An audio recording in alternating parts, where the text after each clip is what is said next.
So today I'm going to talk about finishing small games with ship it. So quick introduction about me. So this is me. I'm a narrative designer, so I work for Ubisoft Reflections. I studied games design at UAL previously, and I also used to work as a project manager, mainly for Sony and Activision. So I have a bit of a mixed background. And over the course of my studies and in my spare time, I've made quite a few small games. So here are some of them, which you can find on my itch.io if you're interested. So mainly today, I'll be talking about the very first one, Project Martyn, to give you some kind of concrete examples of what I'm talking about. So what's a small game? So for me, it's something where you have a brief. So it could be game jam, or it could be a brief you set yourself, or university brief. It's a game or project where you have limited resources, so a very small team. You're not working in a big studio with like a large amount of people. You usually have a deadline, or at least you should set one for yourself if you need to. And it's something that's finished, so it's a game that you can put out there, people can play, people can experience. And this is all scalable. So of course, the way you approach a 2-day game jam and the way you approach a 3-month kind of graduation project are going to be quite different. But I'm hoping the tips I give you today will kind of be helpful for these different types of projects. So the first thing I want to talk about is what to do with a brief. So when you get a brief, how do you set good foundations for your project? So you need to understand the constraints, first of all. It's really important when you get a brief. So your questions could be how long you have, what tools you can use. So if you have to use an engine, or what tools you have yourself, like what engines you're familiar with, or if you can do kind of programming yourself, etc. You need to understand how big your team is and what skills team members bring, so that will kind of drive what kind of game you can make as well. And you need to understand what the game itself is. So what's the theme, if you're given one, what's the type of game, so what's the genre of the game, and how long should it be? So hopefully the brief will tell you that, and it's up to you to really answer these questions first and foremost. And then you need to obviously work out what your game is, which is a really tricky part. So you'll have these constraints, so you'll know the time, the tech, and the skills that you have available. After that, you will know the context. So that's the why. So it's the theme you're given, or the experience you want the player to have, like the kind of emotional experience. And from there, you can derive the gameplay. So that's the what. So that's the verbs, like the actions that the player plays during the game, and the core loop. So the loop is basically the actions, or the kind of chain of actions that the players will do repeatedly, and that kind of create that experience. And from that, you should be able to derive the features. So the features are the how. So they're a really important part of kind of deconstructing the brief. And these are the building blocks of your game. So these are how you kind of build that player experience for the game. And once you have your features, basically my advice is to, you can list them out and take your top 3 to 5, depending on the size of your game. And hopefully you'll know how to build this game. So I'm going to give you a practical example. So that's project. So that was my graduation project called Project Martyn. So the constraints we had 3 months. We had to use Unity, and we used an add-on called Fungus for like narrative content. And we were basically 2 designers with some programming skills. I worked with my friend Taylor, so she was a really good artist, so she could do the 2D art. I could kind of take care of the writing and the narrative design. So together we kind of, pooled our resources and worked out what we could do with that. And from there, we decided that we wanted to make a game set in the 1960s. So it's kind of Mad Men themed, for those of you who've seen the show. And it was meant to be kind of a fun game about light-hearted revenge you take on a nasty co-worker. And from that, so we spent some time kind of working out, okay, what do players do in the game? So the verbs, basically. So we know players will work, they will explore, interact, they will talk, tamper, etc. So we listed those out. And then the core loop we have, and I can see a question, what's the core loop? So that's the kind of actions, the repeated actions that players do in the game that kind of create that experience. So we knew there was like a talking and observing phase, which was the day. And then at night, you could steal and tamper with things in the offices. So that was the kind of 2 core loops of the game. And from there, we had a list of features. So we knew there'd be a day and night phase. We knew there'd be object interactions and crafting. We knew there'd be character interactions and a trust gifting system. And here you can see a direct representation of the skills we brought, because Taylor's really into systems design and really into narrative design. So we kind of, made the features around what we wanted to do, basically. and we had Project Madison from there.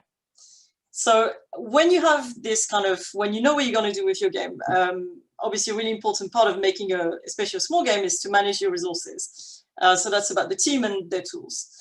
So the most important thing really, especially in small games, but for any kind of type of development, is the teammates. So your team is really key.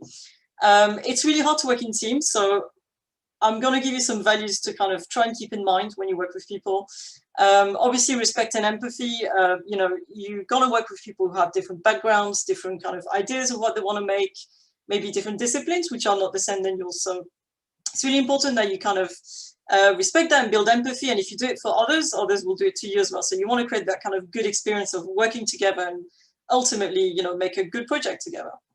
And one thing that can really help, and I really recommend you do, is to have really clear roles and responsibilities. So, you know, if you're a team of 2 or 3, you can say, okay, you have the last word on design, your area is art, your area is programming, etc. So, of course, everyone can pitch in, but there should be some kind of ownership so that, you know who's ultimately responsible, and you have to make sure everyone can kind of participate in the best way according to their skills. And communication obviously is key at all levels, all types of projects. So try and keep it open, try and avoid misunderstandings, because you don't want to kind of foster a negative situation. So, you know, ask and clarify things. And the more you can do that, the more you can build trust, which is kind of the ultimate goal. And it's really difficult to build, but it's kind of a virtuous cycle. So the more you can kind of communicate and keep things clear, the more you'll build trust, and the better the experience will be for you. So that's a good thing to do.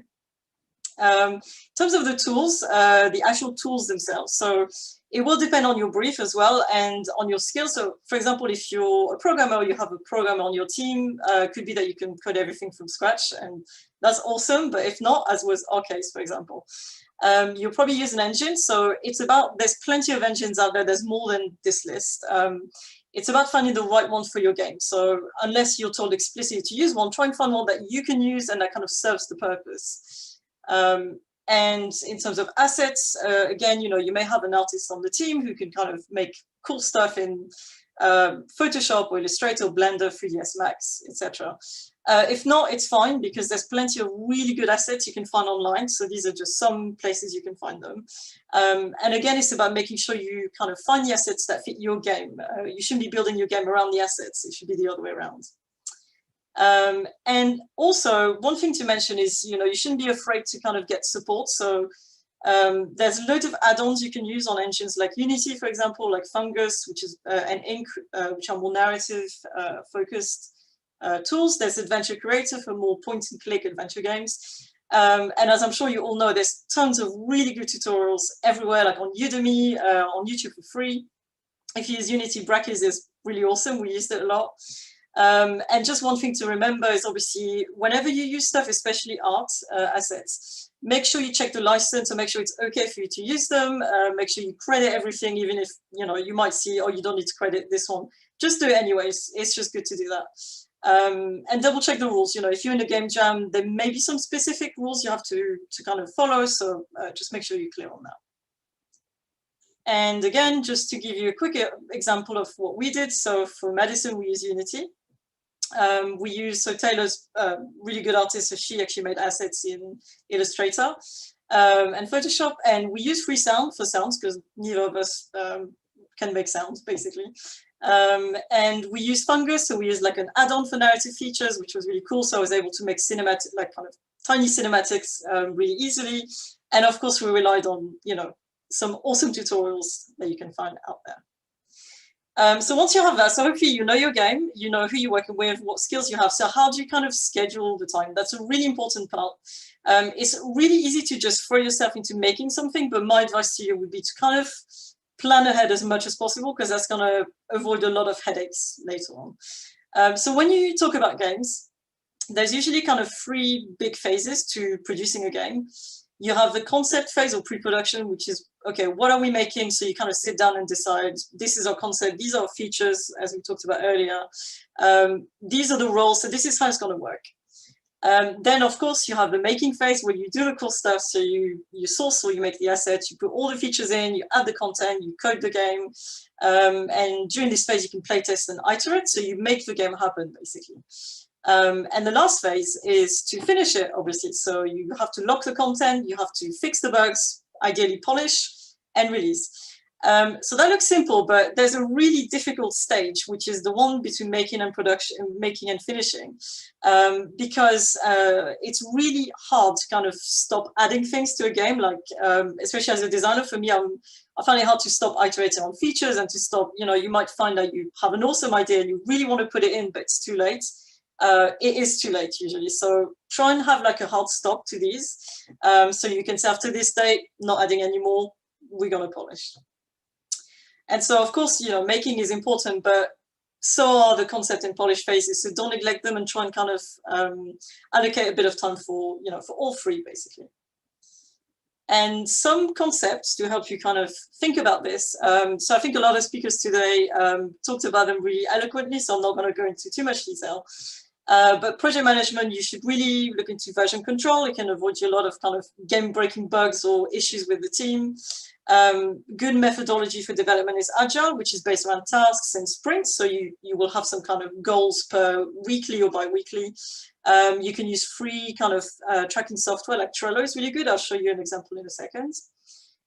In terms of design, when you have a lot of stuff you want to put in your game, it's really good to think about them in terms of what you must have. So what's really key to your game, what you should have. So things that really will support the experience, but you could do without if you had to. And nice to have, which is kind of the garnish, is the polish you want to add, but maybe you won't have time to do that. And you should really focus your efforts on the must have, then should have, and if you have time, nice to have. And on bigger projects, you can do what's called an MVP. So it's a minimum viable product. So it's the smallest kind of, the game that, the kind of smallest possible game that shows all your features. So it can be really helpful to kind of play test and to see if it all works together.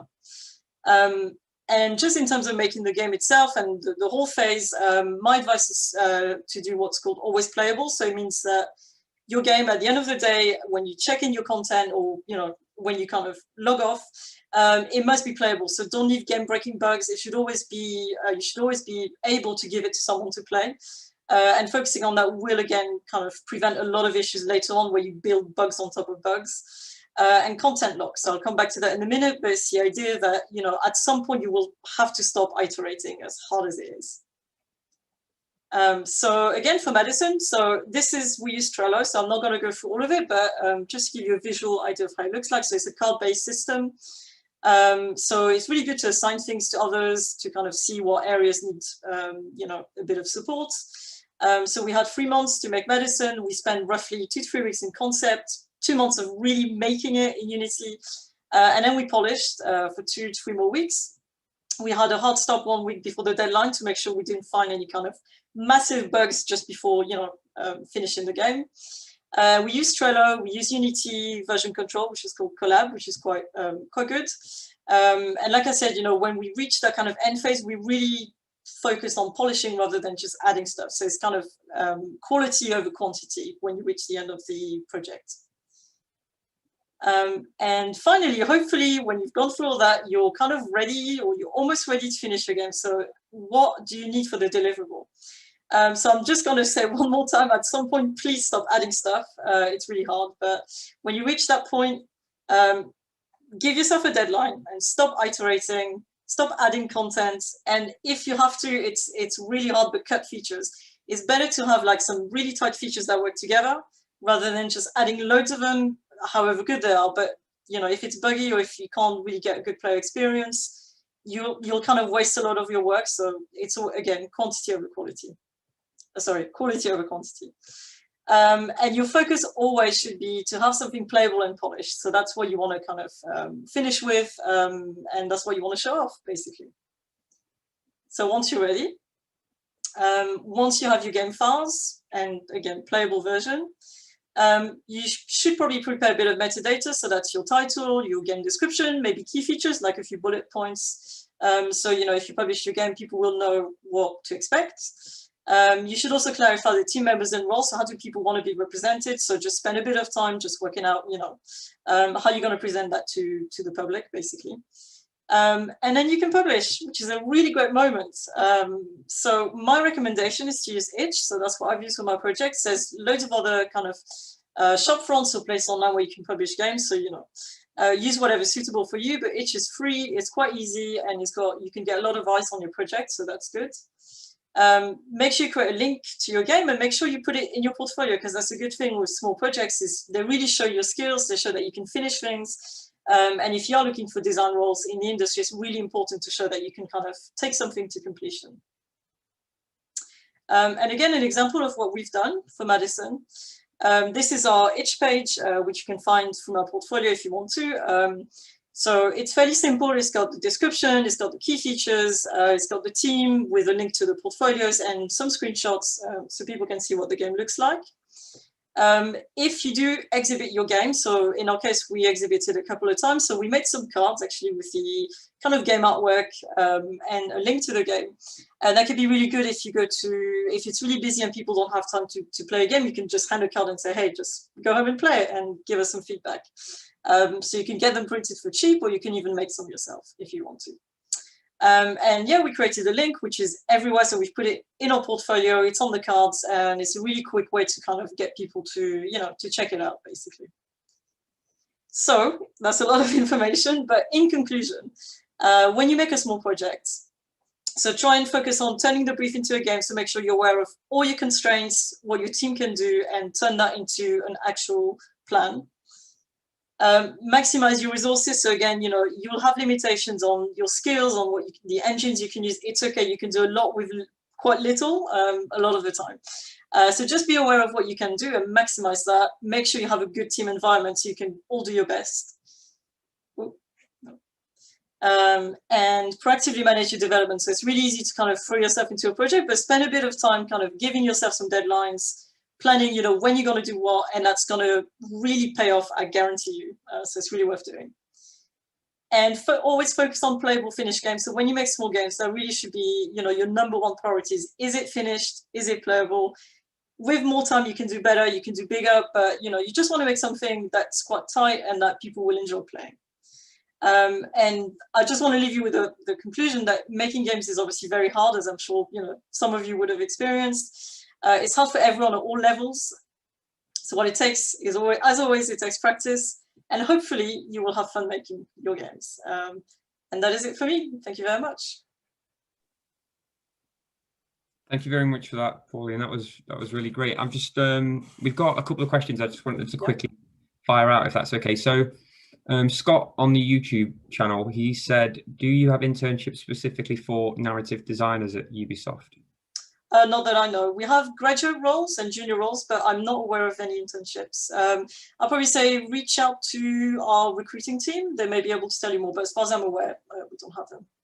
Okay, cool. And then in the Zoom, we've got Thomas has asked, how often would you recommend making these small games, and how long per project would you say is good when working solo? Yeah, so a really good question. So most of these that I've shown you are solo, actually, so I made them on my own. As often as possible, it's a really vague answer, but try and kind of, you can maybe challenge yourself to doing one a month or one every couple of months. For example, some of them, you can give yourself a deadline of 1 week or 2 weeks, do as much as you can within that. Obviously, tailor the brief accordingly. Maybe you can do that depending on your circumstances. Make one every couple of months. Make a bigger one, say if you're a student in the summer, so block some time and maybe, have a partner to make the game with you.